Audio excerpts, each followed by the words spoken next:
Pinapakilala ko sa inyo guys ang aking pork tonkatsu. Yan. Samahan niyo ko guys magluto nito. Okay. Good afternoon guys. Samahan niyo ko guys magluto ng pork tonkatsu. Guys, nagsala na ako guys ng baking powder, cornstarch, and all-purpose flour. Lagyan natin to guys ng konting sugar. Magic sarap.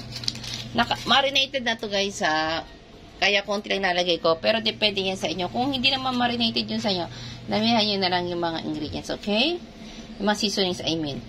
And pamintang powder talaga yan guys, okay? Halo-halo, mix lang natin yan guys. Okay.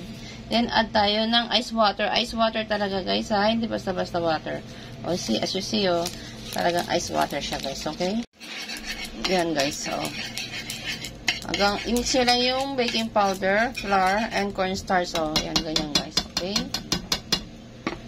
Then, i-coat lang natin yung pork chop dyan, okay? Ganyan guys, so yan.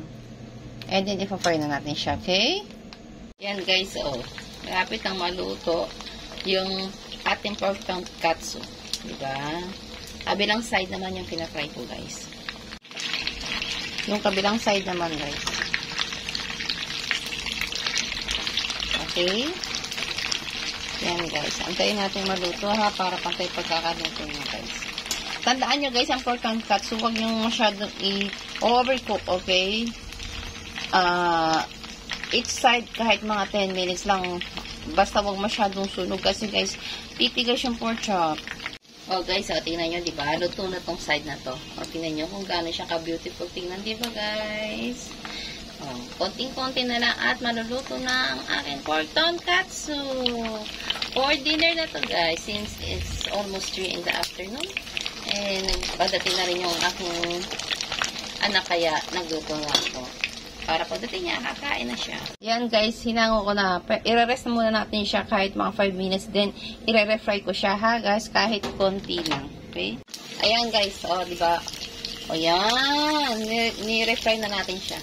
Diba? Ayan, refry. Ito naman kabilang side. Then, maya-maya lang guys, luto na yung aking pork tonkatsu.